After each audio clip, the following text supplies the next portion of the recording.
Sisiyasati ng Bureau of Customs ang milyon-milyong pisong halaga ng mga luxury car ng mag-asawang Pacifico at Sara Diskaya. Aalamin kung lehitimo ang pagpasok ng mga mamahaling sasakyan sa bansa at kung nabayaran ang tamang buwis. Saksi, si John Consulta. Paiimbestigahan ng Bureau of Customs ang 40 luxury car ng mag-asawang Sara Diskaya at Pacifico Diskaya na minsang naitampok sa ngayon mga viral ng video. Ang mag-asawang Diskaya ang may-ari ng Alpine Omega General Contractor and Development Corporation na isa sa 15 kumpanyang pinangalanan ni Pangulong Bongbong Marcos na nakakakorder ng 20% ng mga flood control projects sa bansa. Nais malaman ng Customs kung lehitimo ang pagpasok ng mga mamahaling imported na sasakyan o nabayaran ang tamang tax. Lalo't milyong-milyong piso ang halaga ng mga sasakyan ng mag-asawa na lumabas sa social media. Ang minimum doon, magkakaroon man ng seizure proceedings. Pero depende kasi sa level ng hindi pagbabayad yan. Titignan natin yan. Kasi kung pwedeng pagbayarin ng karagdagan tax, depende talaga sa makikita pa natin. Kadalasang gumagamit sila ng LOA o Letter of Authority kapag may i-inspectioning warehouse o commercial establishment. Pero dahil nasa bahay ang mga nasabing luxury vehicles, hindi ito uubra. Bahay po kasi yan. Ibang rules eh. May protection kasi yung tahanan base sa ating konstitusyon at sa mga batas. Although of course, yung posibilidad na gamitan lang din namin ng LOA, posible rin yun. Subalit mas maganda mag-ingat po rin ng BOC. Sinubukan naming kunin ang panig ng mag-asawang Diskaya pero wala silang tugon sa aming text at tawag. Para sa GMA Integrated News, John Consulta ang inyong saksi. Aminadong DICT, pahirapan ang pagsawata sa illegal na isabong websites dahil kahit natanggal na ito sa internet, mabilis din itong nakakabalik. At kaugnay naman sa kaso ng mga nawawalang sabongero, naghihintay na lang ng mga dagdag na dokumento ang Justice Department bago mailabas ang subpoena para sa nasa 60 inireklamo ng multiple murder. Saksi, si Tina Panganiban Perez. Isasalang na sa preliminary investigation ang mga reklamong multiple murder, kidnapping with serious illegal detention, enforced disappearance, at iba pang inihain ng mga kaanak ng 34 na nawawalang sabongero laban sa mga respondent. Ayon kay Prosecutor General Richard Anthony Fadulyon, pumasa sa evaluation stage ang mga reklamo. Buo na rin ang panel of prosecutors na hahawak sa pagdinig sa mga reklamo. Sa ngayon, hinihintay na lamang ang ibang dagdag na dokumento mula sa PNP bago mailabas sa mga subpoena sa nasa 60 mga inireklamo. Sa briefing ng House Committee on Human Rights, sinabi ng Department of Justice na wala pa sa Witness Protection Program ang whistleblower na si Julie Dondon Patidongan. Still on the process. The witness can only apply under the Witness Protection Program once the case has been evaluated by our prosecutors. According to our police counterpart, the witness is very much secured. There's no doubt that something like this is definitely urgent. And we expect, of course, DOJ to act swiftly. Ayon sa DOJ, 18 police officers ang umano'y sangkot sa pagkawala ng mga sabongero. I hope that the current investigation being made by both NBI and PNP actually cover big fish or influential or big personalities. I give the full commitment of the agency in pursuing this investigation until the end. There will be no sacred cows. No government officials will be spared from criminal liability in the case of the abduction of cockfighting aficionados. Tanong ng isang kongresista, paano mahahabol ang mga may sala sakaling hindi mag-match ang DNA ng mga kamag-anak ng missing sabongeros sa mga butong nakuha sa Taal Lake? We can put weight dun po sa testimonial evidence of certain individuals. Naniniwala ang chairperson ng komite na nag-ugat sa sugal ang kaso ng mga nawawalang sabongero. Gambling breeds other evils, crime, corruption, and violence. The case of the missing Sabongeros proved this once again. Sabi ng Department of Information and Communications Technology, mahigit 50,000 illegal e-sabong sites na ang napatake down nila mula 2023. Ito po ay malalaking mga sindikato at hindi lang po illegal gambling ang kasi. Yung iba po kasi, ang pangalan nila hindi isabong XXX that po. Minsan pinapangalanan nila na candy that something. So yung iba kasi dito, Mr. Chair, overseas eh.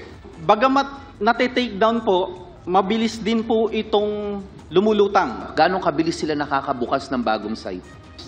Segundo lang po, Mr. Chair. It's one thing closing the sites. It's another thing stopping the operation. So kailangan may arrest. That's why yun yung pinaka-importante. Are arrests being made. Internet offers anonymity to users. So yung mga kriminal ho natin are using these technologies. Para sa GMA Integrated News, Tina Panganiban Perez, ang inyong saksi. Inilatag ni Senator Risa Ontiveros sa kanyang privilege speech ang ilang dokumentong patunay umano na Chinese citizen ang mining executive na si Joseph C. Saksi, si Rafi Tima.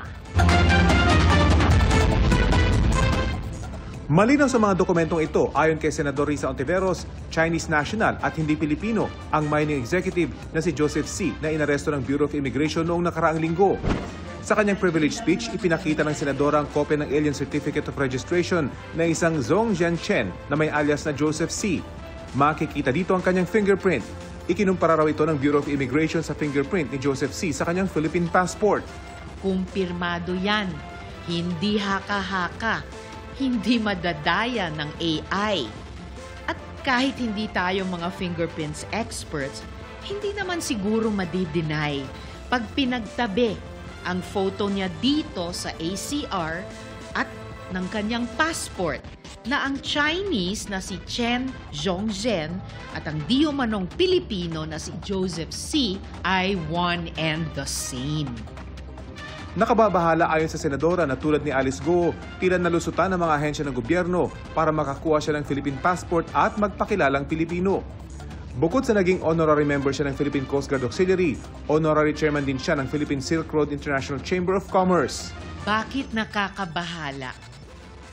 Dahil ang organisasyong ito ay may malalim na ugnayan sa Communist Party of China at sa One Belt, One Road initiative nito.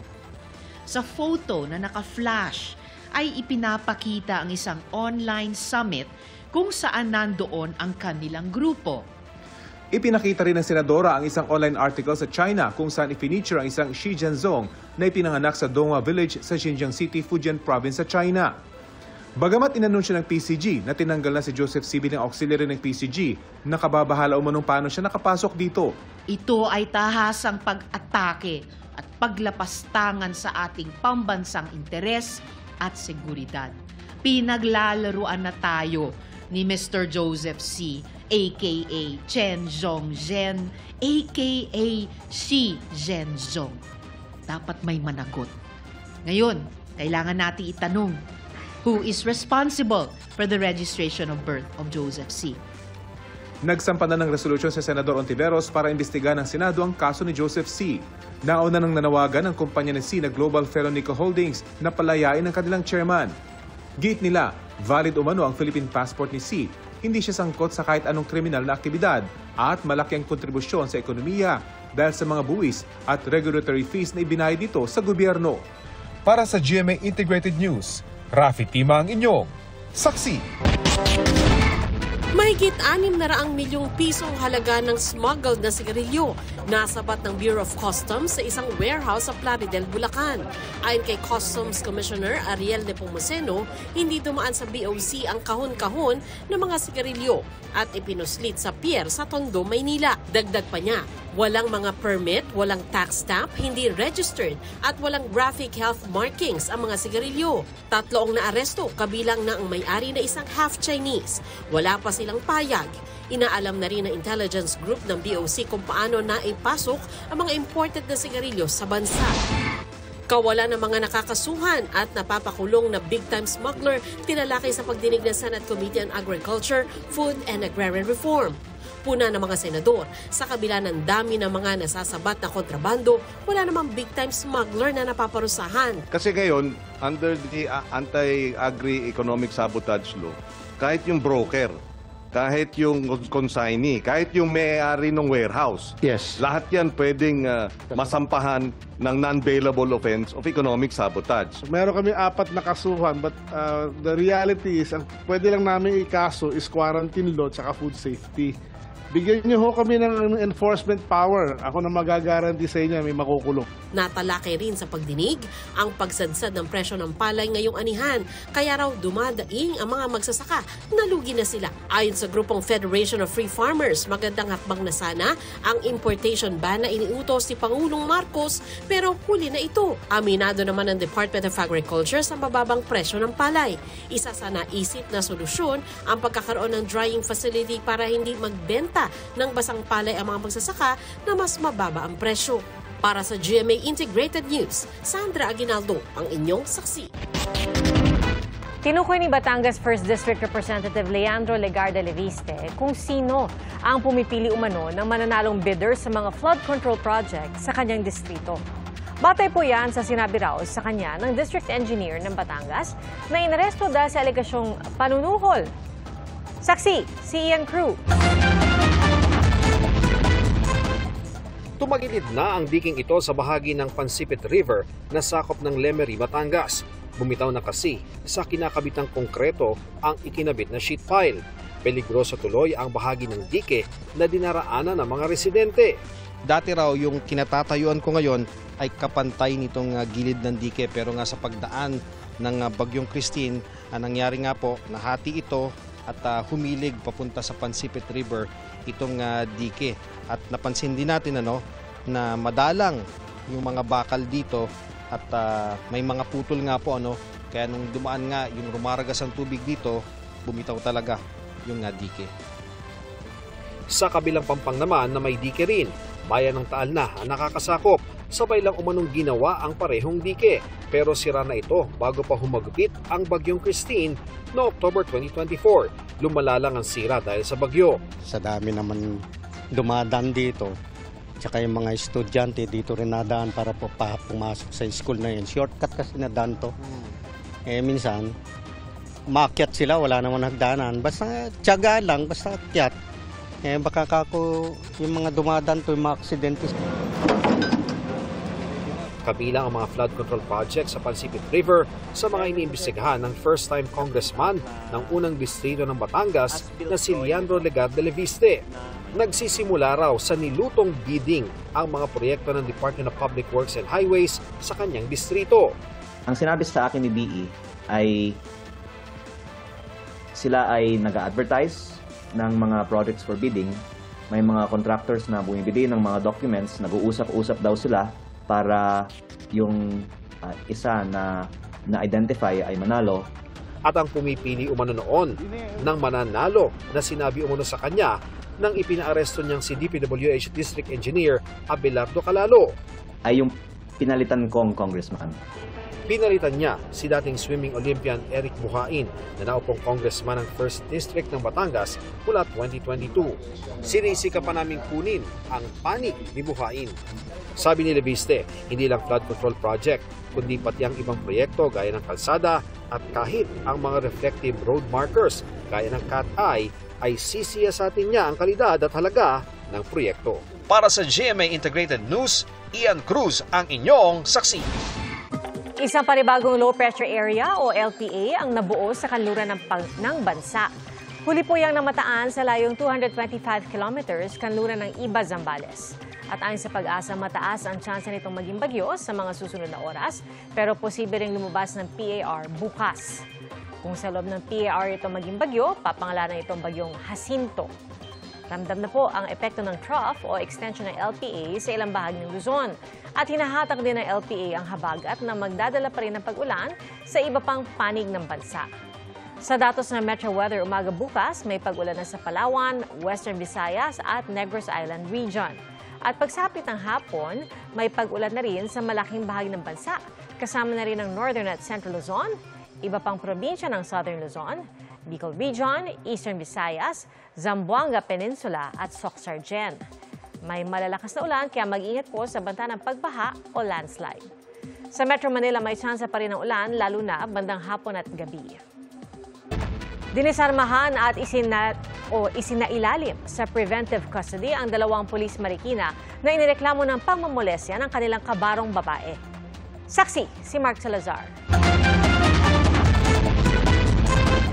Gabi ng August 17 sa Marikina, naganap ang umano'y panghahalay ng 2 pulis na lalaki sa kabarong pulis na babae.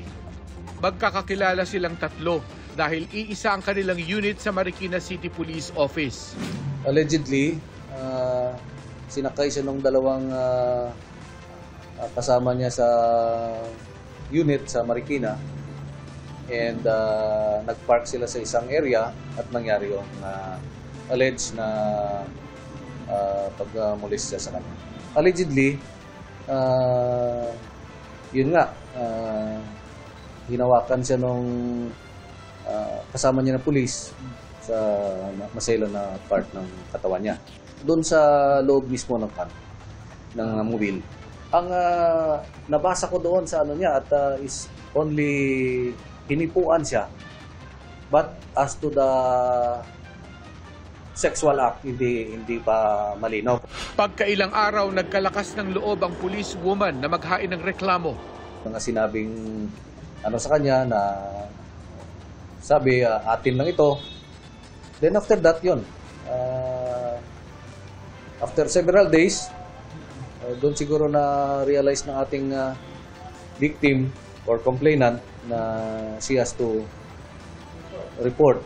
Inilipat na muna sa Eastern Police District ang patrol woman habang iniimbestigahan ang nangyari. Nakausap ko siya, okay naman, but yun nga, siyempre dahil doon sa nangyari, umiiyak at siyempre malungkot. Habang ang 2 inirereklamong pulis na may ranggong patrolman at staff sergeant naman ay nasa preventive custody ng Marikina Police at dinisarmahan na. Pinabulaanan umano ng 2 inirereklamo ang nangyari, kaya babalikan ang kanilang movement noong August 17 para makita kung sino ang nagsisinungaling. We are doing now the proper investigation. We find na kailangan natin mag-file ng, of course, ng administrative and criminal charges, then we will do that. Para sa GMA Integrated News, ako si Mark Salazar, ang inyong saksi.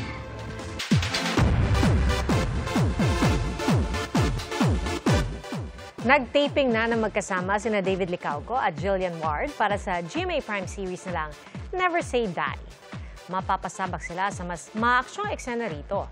At nakatulong daw kay David ang pagsali sa basketball tournament kamakailan para handa siya sa physical demands ng serye. At panay naman daw ang workout ni Jillian para manatiling malakas. Ano kaya ang pakiramdam nila lalo't unang beses silang magsasama sa serye? It's always nice to work with a new actress na makakasama mo sa eksena kasi syempre wala lang, para lang matest mo din yung pagiging actor mo. Diba? And I see that, Jillian is also passionate in acting. Excited ako na matuto from them. And ayun, parang bagong experience talaga po itong show na to for me.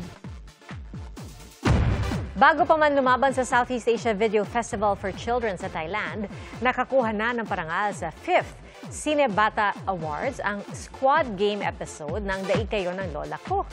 At pasok din bilang finalist ng ilang Sparkle Kids dahil sa kanilang inspirational content. Saksi, si Bernadette Reyes. Wagi ang Squad Game episode ng Daig Kayo ng Lola Ko na tungkol sa halaga ng pakikinig at group effort ng magkakaibigan. And welcome to Squad Camp. Sa professional fiction age group 8 to 12 years old ng 5th Cinebata Awards. Ang tema ngayong taon, The Magic of Peace. Proud sa panalo ang isa sa cast members na si Cassie Legaspi. Lalo't ilalaban pa ang kanilang winning episode sa Southeast Asia Video Festival for Children na gaganapin sa Thailand sa Nobyembre. Super kilig. Super kilig po ako. And once again, I'm very, very proud of our team. And grabe, no? Medyo kinakabahan ako na, okay, let's go Team Philippines. Deserve natin to.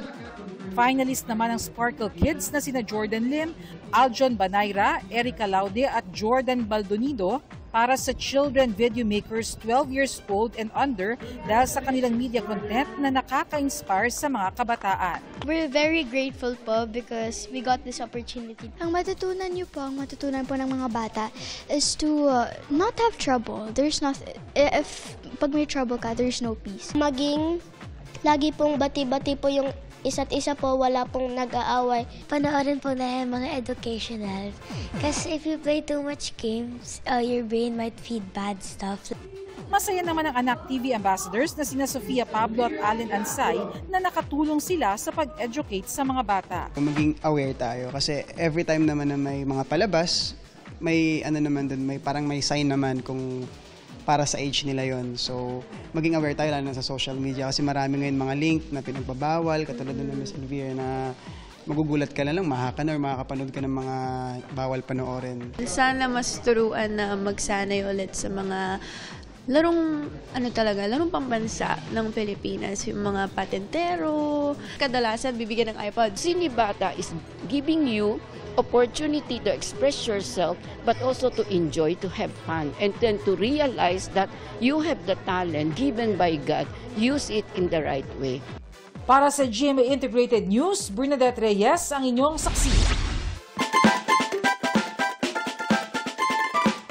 Unli Fruits Bacamo.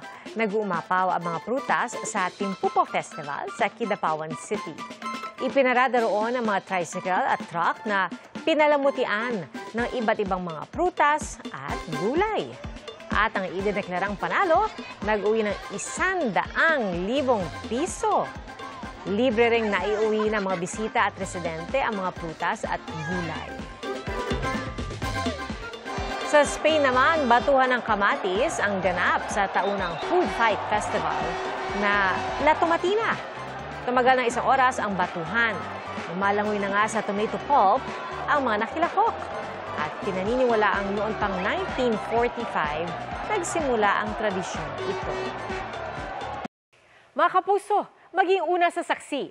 Mag-subscribe sa GMA Integrated News sa YouTube para sa iba't ibang balita.